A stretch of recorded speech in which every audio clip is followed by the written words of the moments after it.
Studies have found that you, yes you, cannot multitask. And it's starting to seem like trying to force this thing that has been proven to not be effective is pushing you further and further away from your goals. We are going to talk about why you probably cannot multitask, how it is probably killing your focus and therefore your dreams and your hopes and all of your goals, and how we can try this other very cool thing called monotasking. Let's go. Multitasking apparently is a misnomer. A lot of research studies have found just time and time again that our brains are wired to focus on one particular thing at one particular time. We can't necessarily divide our focus into thousands of different things. Research studies have also found that only 2% of people, of humans, can actually multitask. 2%. And it's funny because the other 98% believe that they are part of that 2%, but we are not. And this is something that we just need to accept so that we can actually get more effective work done and reach our goals a lot quicker than trying to focus and divide our focus between several different things that just keep pushing us further and further away. Trying to multitask increases mental fatigue, impairs brain function. That is crazy.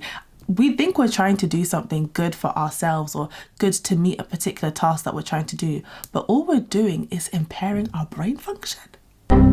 That is crazy. It decreases productivity. So this is interesting because it does the exact opposite thing that we think we are doing. It decreases our productivity. It overloads, and over time, apparently it also weakens our prefrontal cortex. That's this part. And that is absolutely crazy because it is our prefrontal cortex that is in charge of making decisions, solving really complex issues. So weakening that part of the brain. Trying to multitask also impacts our energy. It exhausts our energy.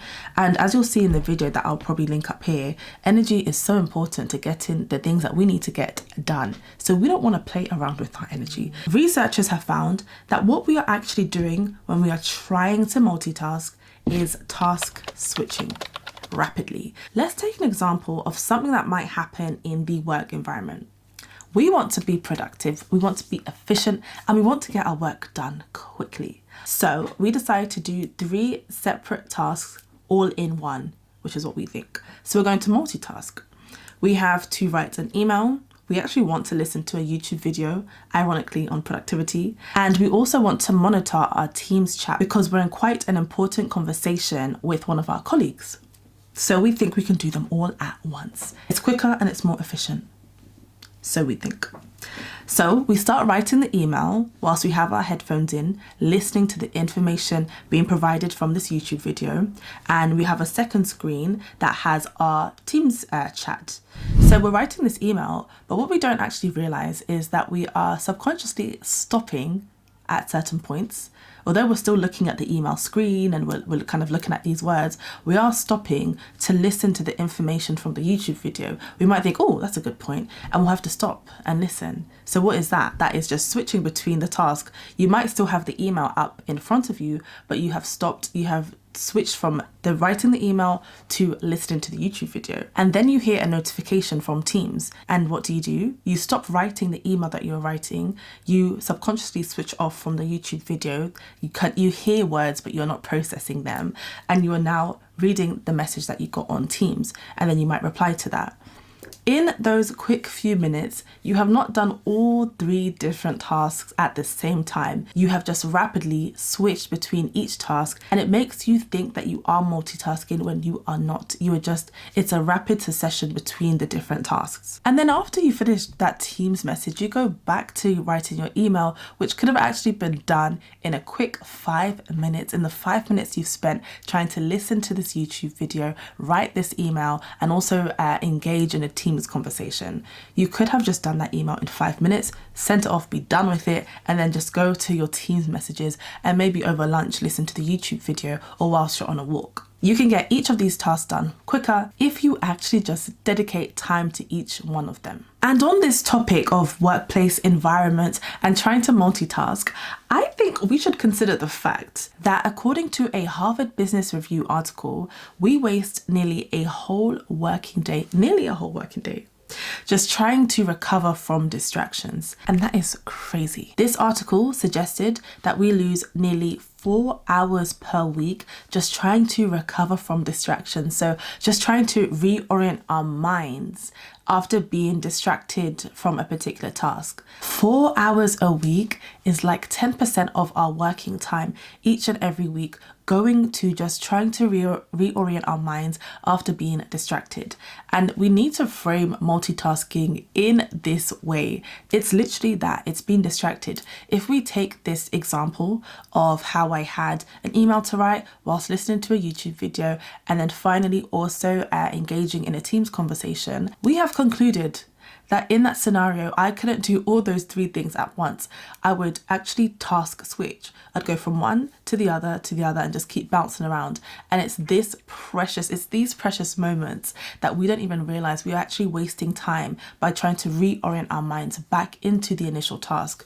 So when I was writing my email and then I paused to respond to someone on Teams, it may seem like I just went straight back to writing that email, but then I had to reorient my mind back into this task. I needed to think, okay, where am I up to on this email? I might have had to read the email all over again and had to think, okay, what was that point I was trying to make?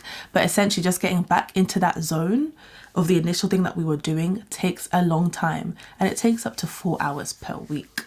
So we want to stay away from this myth of multitasking because we just end up wasting more and more time and exhausting our brains.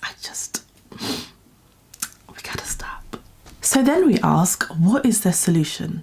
Well, there is one solution that researchers, neuroscientists always go back to, and it is the art of monotasking. Harvard Health Publishing have an article called The Art of Monotasking. And essentially it's this idea of doing one thing at one time and do it really well. And the subtitle of the article says this: focusing your attention on only one task at a time is the secret to performing tasks correctly. The article also says that this approach, so monotasking, lowers the burden on working memory, which we spoke about memory before, reduces your vulnerability to distraction, good, because we lose up to 4 hours a week just trying to reorient our minds after distraction, and helps you complete the task more efficiently and quickly. And it's so funny because it just makes us think how basic this rule is, but sometimes it is the simple, basic, boring things that actually get us to success. And in this case, the success that we're trying to attain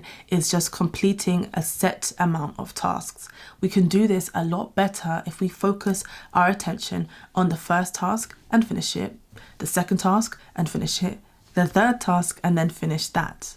And then we would have had 3 tasks done efficiently, done effectively, done to the best of our ability and with a huge level of focus, as opposed to bouncing back and forth between each one of them and not actually getting the best work that we possibly could get done. So there are various ways that we can do this. We can monotask in time blocks. Time blocking is typically the thing that is suggested the most. It's essentially looking at our diaries and seeing where we can block out particular periods of time and dedicate those times to one task, to getting one task done. So you might block out 10:30 a.m. till 11 a.m. to one particular task, and then block out 11 a.m. to 11:15 a.m. to just have a break. But the idea here is that we want to look at our diaries, block out some time for particular tasks, and also block out time for rest. Go for a walk, make a coffee, watch a show, do something different to switch off, and then once the next time block comes to do some work, we sit down and we focus, laser focus, and do that particular piece of work. So you are working for these brief periods across your calendar.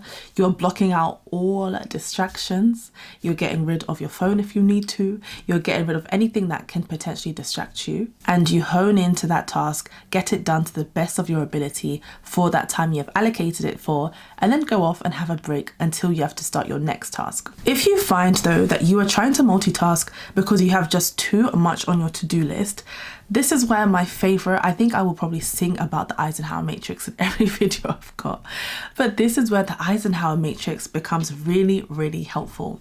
Instead of just trying to tick off 1,000 things on your to-do list, take a look at that to-do list that you have written, which is probably not based on urgency or importance. Take a look at it and then put all of those tasks into these 4 quadrants: important, not important, urgent, and not urgent. This is essentially the Eisenhower matrix, and it forces us to think about what needs to be done right now, what needs to be done maybe later, what needs to be delegated, and what needs to be thrown in the bin. I have a very full and comprehensive video on the Eisenhower matrix, how we can go from having a to-do list that is just way too many things to do, and in fact we might be wasting our time on doing, to then having a to-do list that is actually based on our priorities, is based on our goals, and is based on urgency. And then hopefully if you're basing your to-do list off of the Eisenhower matrix, you might find that you actually don't have to do so many things, because hopefully some of them will be in the bin, delegated, or scheduled for later, and therefore you don't have to have this pressure of needing to multitask in the first place. It's called the Eisenhower matrix because it is named after the former president Dwight D. Eisenhower, and he was known to be very productive, which you would hope so for a president. But anyway, go watch that video as well. I think you'd really love that. Thank you so much for watching this video. I hope it was helpful. I hope it made you think a little bit more about multitasking, whether you've tried it before and the effects that you've seen, and whether you genuinely feel a lot more tired and exhausted after trying to balance and juggle thousands of tasks at once. If that has been you, then you know what to do. You need to A, monotask, and B, watch this video right here on the Eisenhower matrix. If you loved and enjoyed this video, you will definitely love and enjoy this one. Thanks so much. I'll see you in the next video.